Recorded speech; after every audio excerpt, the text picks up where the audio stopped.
Canal Rastros do Medo, o zootecnista, o sussurro da Mata Atlântica. Você já sentiu a floresta te observar? Não a brisa suave ou o canto dos pássaros, mas algo mais antigo. Algo que respira junto com as árvores, que pulsa no chão úmido e que talvez tenha planos para você. Em algum lugar no coração pulsante da Mata Atlântica, onde o verde se torna um labirinto e as lendas ganham carne, o Dr. Elias Varela estava prestes a descobrir que nem todo conhecimento é libertador. A promessa da Fazenda Alvorada, Dr. Elias Varela, um zootecnista renomado, mas com uma alma inquieta, nunca se contentou com o óbvio. Enquanto a maioria de seus colegas se dedicava à produtividade em grandes centros urbanos, Elias era atraído pela vida selvagem, pelos segredos escondidos nas entranhas da natureza. Era um homem alto, de ombros largos, com cabelos castanhos, que já começavam a ser salpicados de prata, e olhos azuis, que carregavam a intensidade de quem buscava respostas, onde poucos ousam olhar. Sua vida mudou drasticamente quando um convite inusitado pousou em sua mesa na Universidade Federal de Minas Gerais. Uma proposta para liderar um projeto de pesquisa avançado na Fazenda Alvorada. Localizada em uma área remota de Minas Gerais, entre os municípios de Itabira e Jaboticatubas, a Fazenda Alvorada era um enclave de modernidade encravado em um pedaço de Mata Atlântica quase intocada. Havia algo de enigmático em seu proprietário, o envelhecido e recluso Sr. Juvenal Antunes. Boatos corriam sobre sua fortuna vinda de terras antigas, de um ouro que não era metálico, mas sim uma herança de gerações que conheciam a floresta de uma forma diferente. Narrador.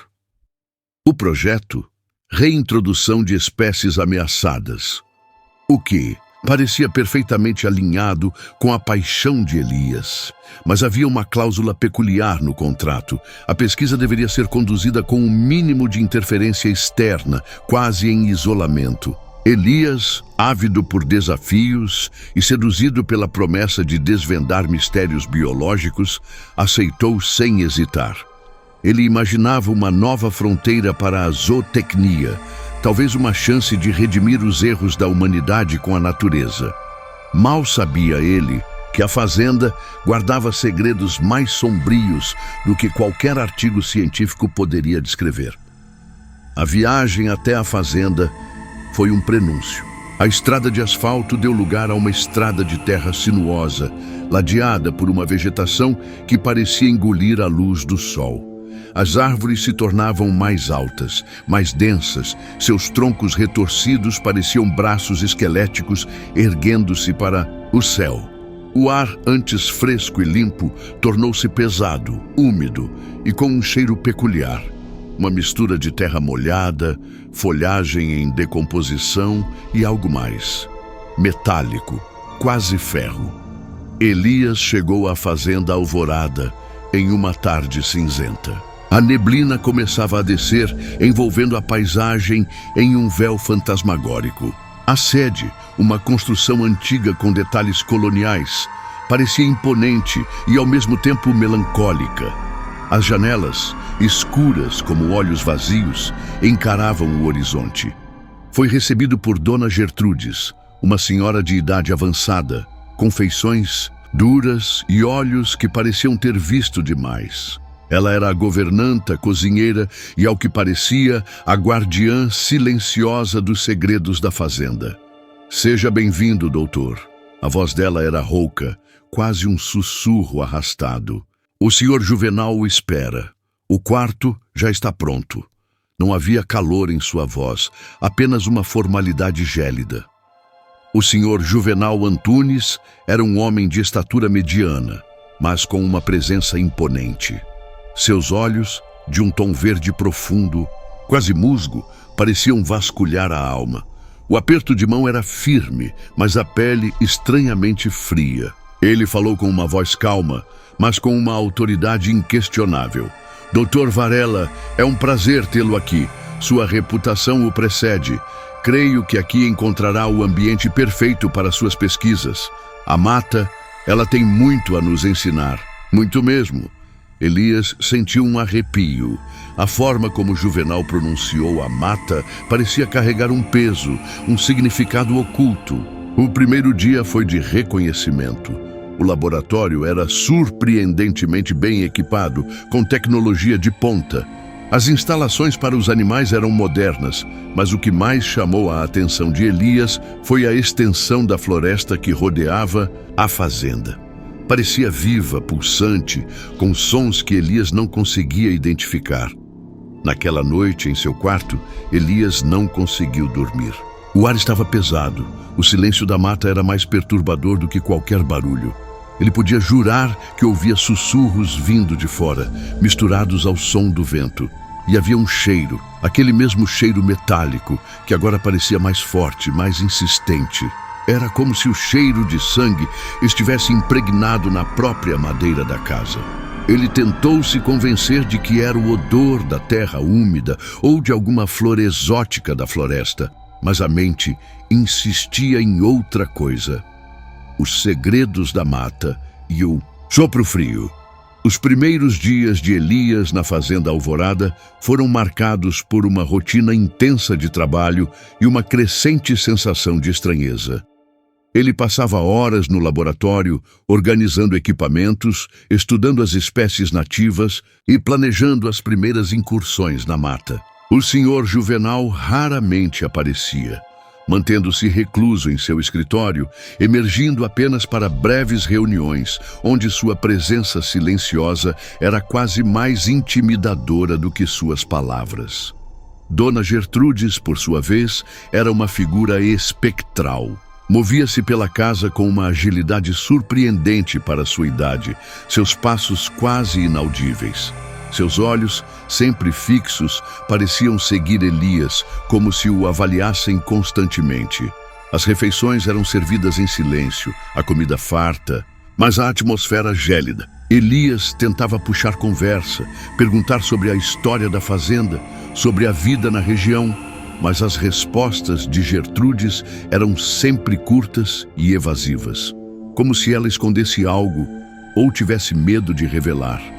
A mata não gosta de ser perturbada. Doutor, ela disse certa vez, enquanto Elias observava a floresta pela janela da sala de jantar. Tem coisas por lá que é melhor deixar adormecidas. As palavras de Gertrudes ecoaram na mente de Elias.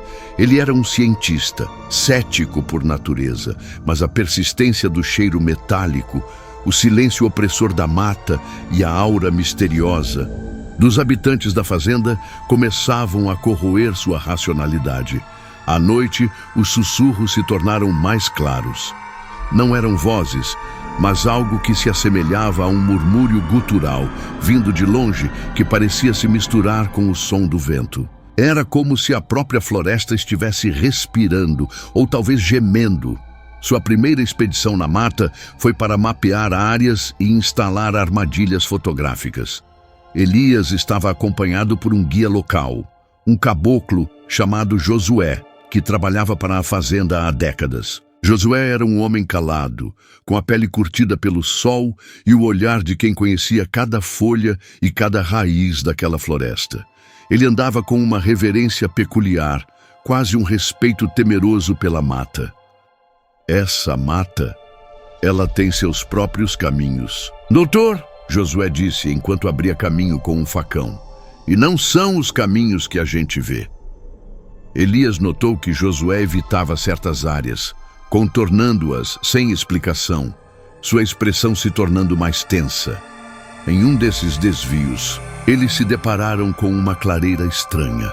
As árvores ali eram mais retorcidas, seus galhos parecendo garras. No centro da clareira havia uma rocha maciça, coberta de líquen e musgo, com uma forma que lembrava vagamente uma cabeça, como uma escultura natural grotesca.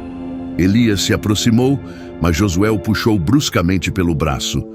Não toque, doutor, não toque nisso. Josué sibilou, sua voz cheia de pânico. É coisa antiga, coisa ruim. Elias, embora intrigado, respeitou o medo genuíno do guia. mas o que ele viu a seguir o fez gelar. No solo ao redor da rocha havia pequenas manchas escuras, quase imperceptíveis na terra úmida. Ele se abaixou e o cheiro metálico, aquele cheiro que o perseguia, tornou-se avassalador. As manchas eram de sangue, seco, mas inconfundível. "O que é isso, Josué?" Elias perguntou a voz embargada. Josué olhou para ele, seus olhos arregalados, e balançou a cabeça.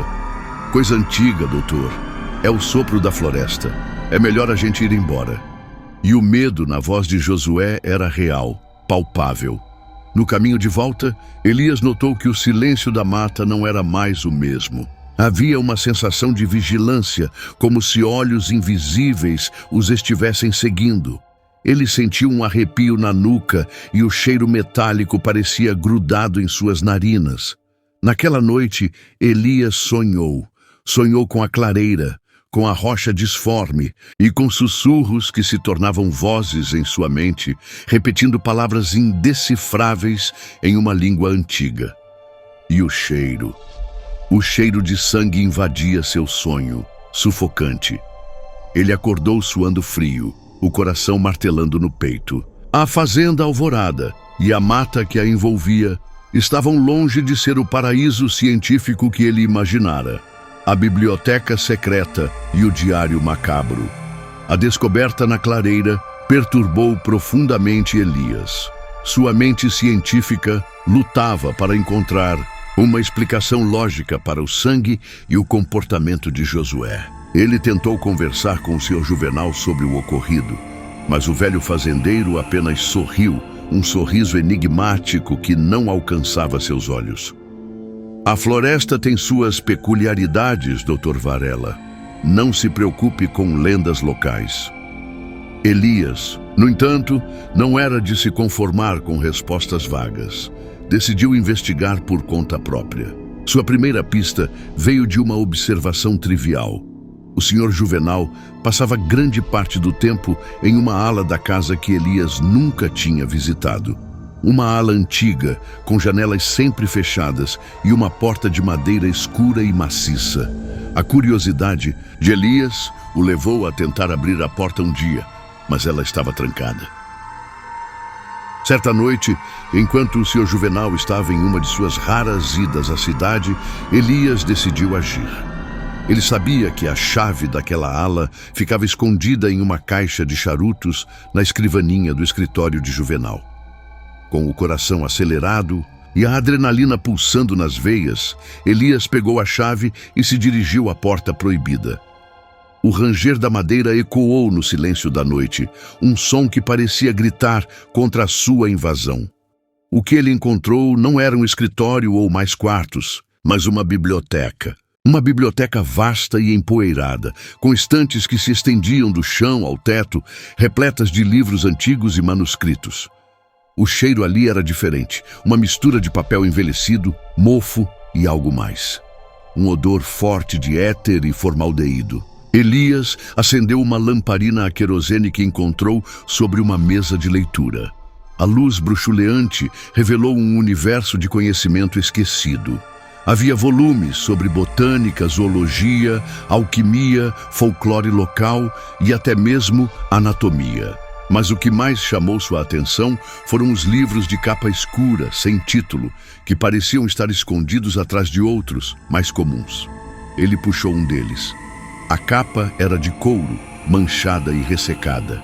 Ao abri-lo, Elias se deparou com uma caligrafia estranha, desenhos grotescos e anotações em latim e em uma língua que ele não reconheceu. Eram descrições de rituais, de entidades, de sacrifícios. Seu estômago revirou. Aquilo não era ciência, era algo muito mais sinistro. Enquanto folheava o livro, seus dedos tocaram em algo escondido entre as páginas. Era um diário. Pequeno, com a capa de veludo verde desbotado. Pertenceu a uma tal de Elara, datado de mais de um século. As primeiras páginas eram inocentes, descrições da vida na fazenda, da beleza da mata. Mas à medida que Elias avançava na leitura, a atmosfera mudava. As entradas se tornavam mais frenéticas, a caligrafia mais desesperada. Elara descrevia eventos estranhos, o gado adoecendo misteriosamente, os animais da floresta se comportando de forma agressiva, o aparecimento de figuras sombrias nas noites de lua cheia. E então, o horror começou. Elara falava de uma doença da floresta que afetava as pessoas, transformando-as em criaturas selvagens, bestiais, e de uma cura que exigia sacrifícios para apaziguar os antigos. Os antigos clamam sangue, lia Elias, sua voz embargada. O sangue puro de nossos irmãos, para que a terra se acalme e não nos engula.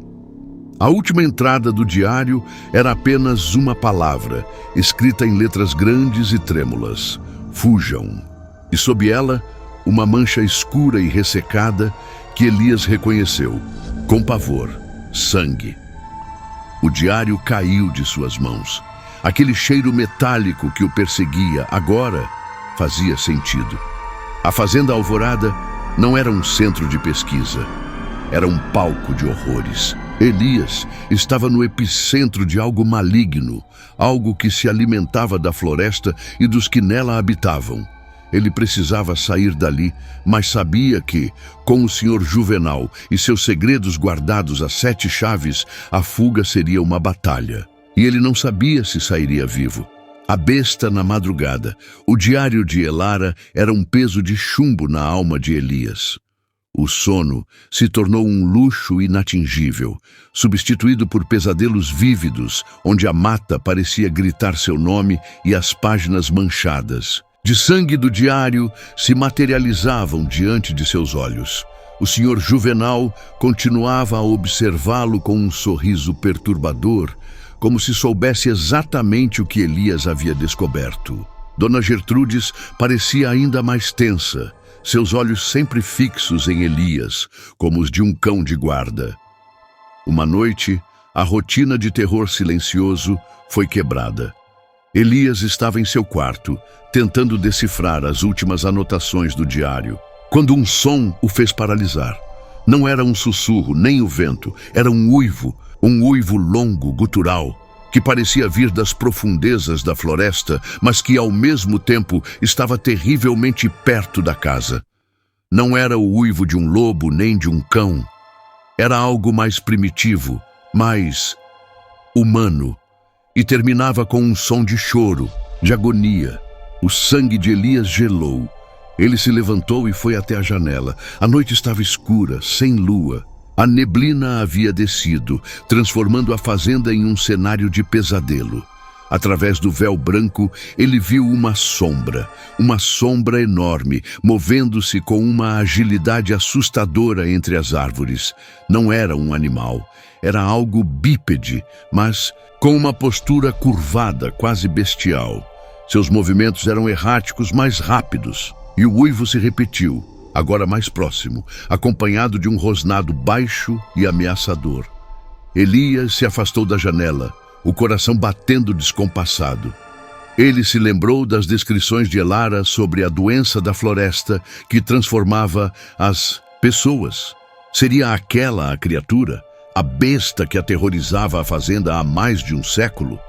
Horas se passaram e Elias permaneceu em vigília, cada fibra de seu corpo em alerta. O uivo não se repetiu, mas o cheiro metálico, agora mais intenso do que nunca, invadia seu quarto sufocante. Era um cheiro de carne, de vísceras, de morte. Ao amanhecer, o sol teimosamente rompeu a neblina, pintando a floresta com tons dourados e cinzentos. Elias, exausto, decidiu descer. Ele precisava de café, de ar fresco, de alguma forma de clareza. Ao passar pela sala de jantar, notou que a porta da cozinha estava entreaberta e de lá vinham sons estranhos. Curioso e apavorado ao mesmo tempo, ele se aproximou. Pela fresta da porta, Elias viu Dona Gertrudes limpando algo. Não era o chão, nem a mesa. Ela estava raspando algo de uma grande bacia de metal. E o que ela estava limpando era carne. peças disformes de carne vermelha escura com um brilho estranho. Ao lado da bacia havia um pano ensanguentado e uma faca de açougueiro. Elias recuou, sem fazer barulho. Ele se lembrou da última entrada do diário de Elara: o sangue puro de nossos irmãos, para que a terra se acalme e não nos engula. A carne que Gertrudes limpava, seria aquilo o quê? Enquanto tentava se afastar da cozinha, um som o fez congelar, um rangido de madeira. Era o Sr. Juvenal, parado no batente da porta da sala, observando-o. Seus olhos verdes tinham um brilho incomum, quase febril. E um sorriso frio e calculista, se abriu em seu rosto enrugado. "Dormiu bem, Dr. Varela?" A voz de Juvenal era suave, mas carregada de um tom que Elias nunca tinha ouvido antes. "Percebo que está um tanto pálido. A noite na fazenda pode ser interessante, não é?" Elias sentiu um calafrio na espinha. Juvenal sabia. Ele sabia sobre a criatura da noite. Ele sabia sobre o diário. E ele não parecia nem um pouco surpreso. Naquele momento, Elias percebeu que não era apenas um pesquisador em uma fazenda isolada. Ele era um convidado, e talvez uma peça no jogo sombrio que o Sr. Juvenal e a Mata jogavam. E ele precisava sair dali antes que se tornasse a próxima oferenda para acalmar os antigos. A descoberta no galinheiro e a conspiração. A conversa matinal com o Sr. Juvenal deixou Elias ainda mais desesperado. As palavras do fazendeiro, carregadas de insinuações e uma estranha calma, confirmaram seus piores medos. Ele não era um convidado, era um alvo. Precisava de um plano, e rápido. Sua mente científica, acostumada a analisar dados e buscar soluções, agora se voltava para a sobrevivência. Elias decidiu que a única maneira de entender a extensão do perigo era investigar as rotinas da fazenda e dos animais. Ele se ofereceu para ajudar Josué na manutenção do galinheiro, uma tarefa mundana que lhe daria uma desculpa para observar sem levantar mais suspeitas. Ao chegar ao galinheiro, um cheiro pútrido atingiu suas narinas. Um odor que não era o habitual de fezes de aves, mas algo mais denso, mais cadavérico. Os galinhas, antes barulhentas e agitadas, estavam estranhamente quietas, algumas amontoadas em um canto, tremendo. "O que está acontecendo aqui, Josué?" Elias perguntou, tapando o nariz. Josué, com uma expressão de resignação, apontou para a parte mais escura do galinheiro. "Alguns morreram na noite passada, doutor. O senhor Juvenal diz que é doença, mas nunca vi uma doença que mata assim, sem deixar um sinal." Elias se aproximou. No chão jaziam 3 galinhas, sem vida. Mas o que chocou Elias não foi a morte delas, mas a forma. Seus pescoços estavam torcidos de uma maneira antinatural, e havia pequenas marcas de perfuração, como se algo as tivesse espremido com uma força brutal. E o que era mais perturbador, havia vestígios do cheiro metálico, de sangue fresco, que agora parecia permeado em todo o galinheiro. Era o mesmo cheiro que ele sentia vindo da floresta, e que Dona Gertrudes estava limpando na bacia. "Isso não é doença, Josué," Elias sussurrou, sentindo um calafrio na espinha. "Isso é ataque." Josué apenas balançou a cabeça. "É o que o senhor Juvenal quer que a gente acredite, mas eu conheço os bichos da mata, doutor. Isso aqui não foi onça, não foi raposa, isso aqui é diferente." O medo nos olhos de Josué era evidente. Naquele momento, Elias juntou as peças. A criatura da noite, a carne na cozinha de Gertrudes, o diário de Elara, as galinhas mortas no galinheiro. Era tudo conectado. A doença da floresta não era uma enfermidade, mas sim o resultado de ataques de uma criatura que precisava de alimento. E os sacrifícios de que Elara falava, eram para alimentá-la. Josué Elias disse com a voz baixa e urgente. Eu preciso saber o que mais o senhor Juvenal esconde, o que ele faz com as pessoas que vêm para cá e desaparecem. Josué, a princípio, hesitou. Seus olhos vasculharam o entorno, como se temesse ser ouvido pelas próprias árvores. Mas a urgência na voz de Elias, o pânico que ele sentia, parecia convencê-lo. A floresta, ela tem fome, doutor. E o senhor Juvenal, ele alimenta, por anos. É a forma de manter a paz, é a forma de manter a fazenda em pé. Ele faz um acordo, um pacto com a escuridão. Josué revelou que, ao longo dos anos, muitas pessoas vieram trabalhar na fazenda. Viajantes, pesquisadores, até mesmo curiosos. E alguns deles simplesmente sumiam, sem deixar rastros. A explicação oficial era sempre a mesma. Foram embora, desistiram do trabalho. Mas Josué sabia a verdade. Ele os via sendo levados para a mata por homens da confiança de Juvenal nos dias de lua cheia, quando os uivos se tornavam mais intensos. E no dia seguinte, a mata parecia mais silenciosa, mais calma. E o cheiro de sangue se dissipava por um tempo. A fazenda Alvorada não era apenas uma fazenda, era uma prisão. E os sacrifícios eram o preço da permanência. Elias sentiu um arrepio gélido percorrer sua espinha. Ele não estava apenas em perigo, ele estava preso em uma teia de horror que se estendia por gerações. A criatura na mata não era uma lenda, mas uma realidade aterrorizante. E o senhor Juvenal Antunes, o hospedeiro enigmático, era o guardião desse pacto macabro. A única saída era fugir. Mas como? A mata, agora, parecia uma muralha viva, protegendo seus segredos mais sombrios. E Elias sabia que cada passo seria uma batalha contra a escuridão que engolia a fazenda Alvorada. O plano de fuga e o olhar da floresta. Com a verdade exposta por Josué, o pânico de Elias se transformou em uma determinação fria. Ele precisava sair dali, e rápido. A cada hora que passava, a sensação de ser observado aumentava, como se os olhos da floresta estivessem fixos nele, esperando o momento certo para devorá-lo. Elias e Josué se encontraram em segredo, sob o manto da noite, em um canto isolado do celeiro. O cheiro de feno e poeira abafava qualquer sussurro, tornando o local um refúgio temporário da vigilância invisível da fazenda. Josué, eu preciso de ajuda para sair daqui, Elias sussurrou, a voz tensa. O que você sabe sobre as saídas da fazenda? Há algum outro caminho além da estrada principal? Josué, com a voz embargada, respondeu. A estrada é a única que leva para fora, doutor. Mas tem um atalho, um caminho antigo, usado pelos tropeiros.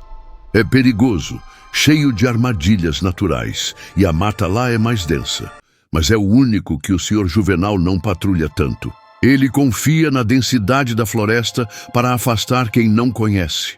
Elias, apesar do medo, sentiu um lampejo de esperança. E as criaturas? A fera? Ela aparece por lá? Josué hesitou por um momento, seus olhos desviando para a escuridão do celeiro. Ela anda por todo canto da mata, doutor. Mas em noites de lua cheia, ela se concentra perto da clareira. O atalho é mais seguro. Se a gente for antes da lua cheia, a chance é maior. Eles planejaram a fuga para a noite seguinte. Josué explicou os detalhes do atalho, os pontos de referência, os perigos. Elias precisaria levar apenas o essencial, o diário de Elara, que ele escondeu em uma mochila pequena, água e alguns alimentos. Josué, por sua vez, prometeu desviar a atenção de alguns dos homens de Juvenal, criando uma distração em outra parte da fazenda. A noite chegou com uma lentidão angustiante. Elias tentou manter a rotina normal, para não levantar suspeitas.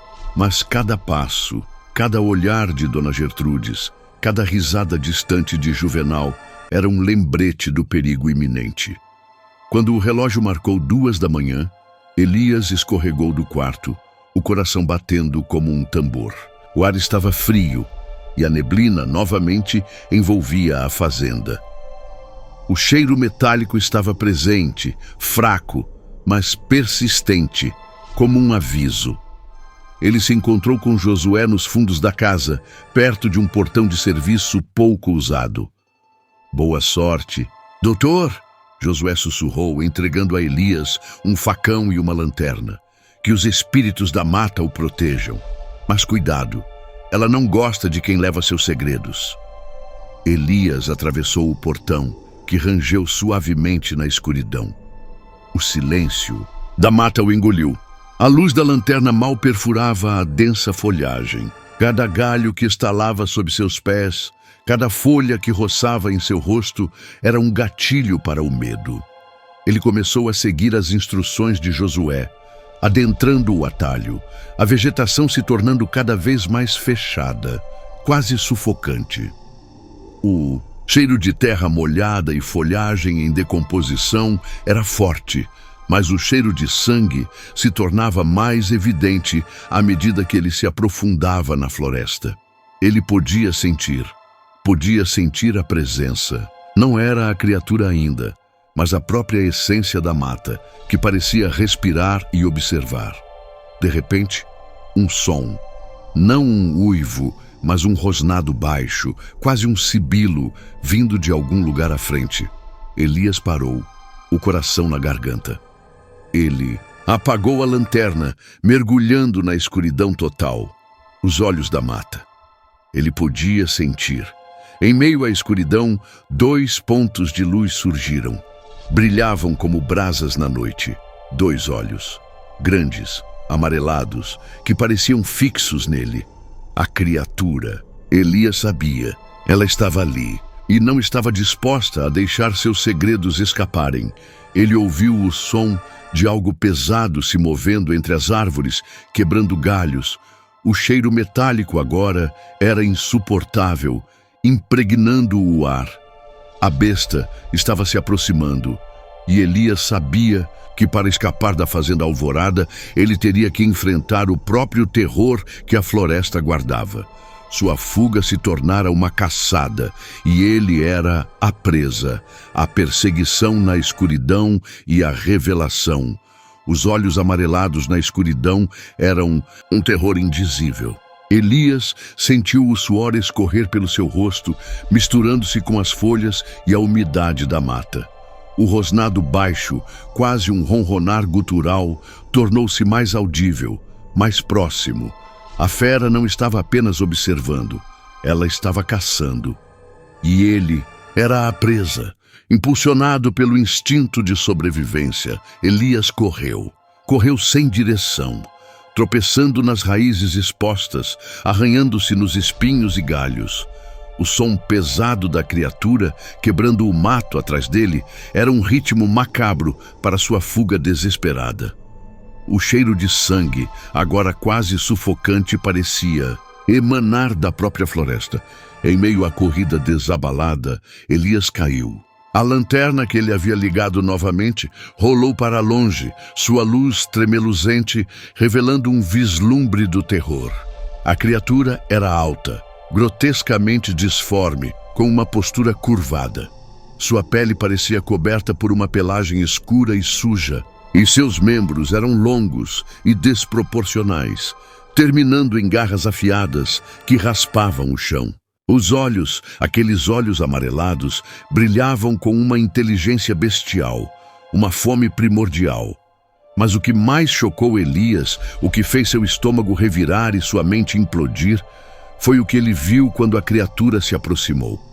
No meio da pelagem escura havia partes que pareciam pele humana.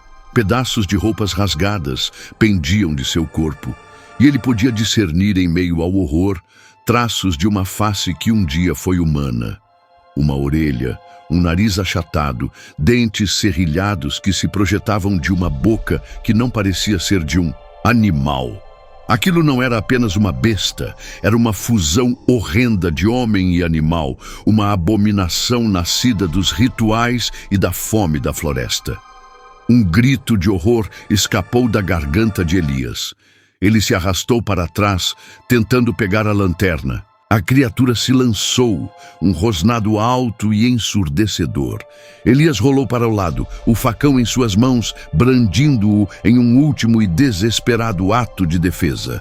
A lâmina atingiu algo, um som gutural de dor, e a criatura recuou por um instante. Elias se levantou, cambaleando, e correu novamente, o facão em punho, a lanterna em outra mão. Ele não sabia para onde estava indo, apenas para longe daquele horror. A floresta parecia conspirar contra ele, os galhos o chicoteando, as raízes o prendendo. De repente, ele viu uma luz à frente. Não a luz da lanterna, mas uma luz mais forte, mais brilhante. A estrada. Ele estava quase lá. Com um último esforço, ele se lançou para fora da mata, caindo de joelhos no asfalto. Ele olhou para trás. A criatura estava parada na linha das árvores, a silhueta macabra se destacando contra a escuridão da floresta. Os olhos amarelados o encaravam, fixos, cheios de uma raiva primordial. Mas ela não avançou para o asfalto. Ela permaneceu ali, como se uma barreira invisível a impedisse de sair daquele inferno verde. Elias se arrastou para longe, sentindo o asfalto frio sob suas mãos. Ele estava livre, mas a imagem da criatura, a mistura grotesca de homem e besta, estava gravada em sua mente para sempre. A Fazenda Alvorada não era apenas um local de sacrifícios, era um criadouro de monstros. O resultado do pacto macabro de Juvenal Antunes, alimentando a escuridão da floresta com vidas humanas, para manter o delicado equilíbrio de terror. O resgate e a sombra persistente. Exausto, ferido e em estado de choque, Elias cambaleou pela estrada de terra, a lanterna tremulando em suas mãos trêmulas. O sol começava a surgir no horizonte, pintando o céu com tons de rosa e laranja. Mas para Elias, o mundo ainda era cinza e sombrio. Cada ruído, cada sombra o fazia pular, esperando ver novamente aqueles olhos amarelados. Ele andou por horas, a adrenalina o mantendo em pé, até que, em meio à desolação da paisagem, ele avistou um carro. Um carro antigo, enferrujado, parado à beira da estrada, e ao lado dele, um homem, Josué. Josué correu até ele, o rosto marcado pela preocupação. Doutor, eu sabia que o senhor ia conseguir. Eu estava esperando aqui desde a madrugada, rezando para que ela não o pegasse. Elias mal conseguia falar. Josué e a criatura não é o que pensamos, é algo horrível, humano e besta. Os olhos de Josué se arregalaram. Eu sei, doutor, eu sei. Meu avô me contou. Eles são os que não foram aceitos pela mata, os que foram corrompidos pelo poder dos Antunes. Uma maldição que se passa de geração em geração. Josué o ajudou a entrar no carro. Eles dirigiram em silêncio por um longo tempo, até que a vegetação densa da mata começou a dar lugar a plantações e pequenas casas. A civilização. O alívio foi imenso, mas a sombra da Fazenda Alvorada permanecia. Ao chegar à primeira cidade, Elias foi direto para a delegacia. Ele contou sua história com todos os detalhes: o diário de Elara, os sacrifícios, a criatura horrenda, o pacto macabro de Juvenal Antunes. A princípio, os policiais olharam para ele com ceticismo, como se ele fosse um louco, mas o diário, com suas descrições perturbadoras e a caligrafia de Elara, e o depoimento de Josué, um morador local respeitado, começaram a mudar a percepção deles. Uma equipe foi enviada para a Fazenda Alvorada. Elias se recusou a ir. Apenas a ideia de retornar àquele inferno o fazia tremer. Horas depois, a equipe retornou, seus rostos pálidos e perturbados. Eles não encontraram o Sr. Juvenal Antunes, nem Dona Gertrudes. A fazenda estava deserta. Mas eles encontraram o laboratório de Elias em desordem, o galinheiro com mais galinhas mortas e vestígios da presença de algo anormal. Marcas de garras em paredes, o cheiro metálico ainda impregnado no ar. E, na biblioteca, os livros de capa escura que Elias havia descoberto.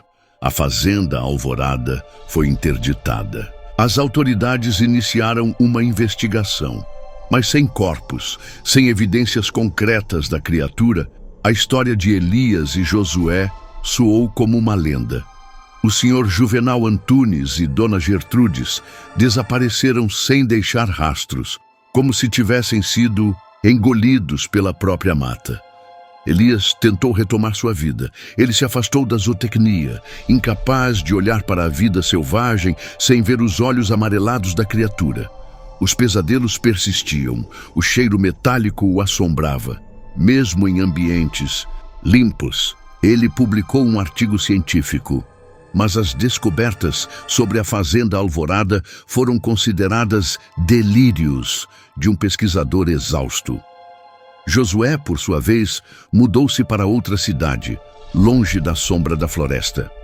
Eles se encontraram algumas vezes e em cada encontro a mesma pergunta pairava no ar. O que aconteceu com a fazenda Alvorada? E a criatura? Ela ainda estava lá, vagando pela mata, esperando a próxima lua cheia, a próxima oferenda para seu pacto macabro. Elias nunca mais pisou na Mata Atlântica. Ele sabia que o que viu não era uma lenda, mas uma realidade aterrorizante. Uma prova de que, em certas partes do nosso Brasil, a escuridão é mais do que a ausência de luz. É uma entidade faminta que se alimenta dos segredos mais profundos da natureza e dos medos mais antigos da humanidade. E o zootecnista, que buscava desvendar os mistérios da vida selvagem, encontrou-se cara a cara com a morte e com a revelação de que nem todo conhecimento é libertador. Alguns são amaldiçoados. E a sombra da fazenda Alvorada e o sussurro da besta seguiriam Elias Varela por toda a vida. Se você gostou desse mergulho no suspense e no terror, não se esqueça de deixar o seu like neste vídeo. Seu apoio é muito importante para o canal Rastros do Medo continuar trazendo histórias arrepiantes como essa. E se você ainda não é inscrito, o que está esperando? Inscreva-se agora mesmo no canal Rastros do Medo e ative o sininho para não perder nenhum dos nossos próximos vídeos. Quer continuar se arrepiando? Então clica no vídeo que está aparecendo na tela agora mesmo. Lá tem mais uma história que vai te prender do começo ao fim. Até a próxima e prepare-se para mais. Rastros do Medo.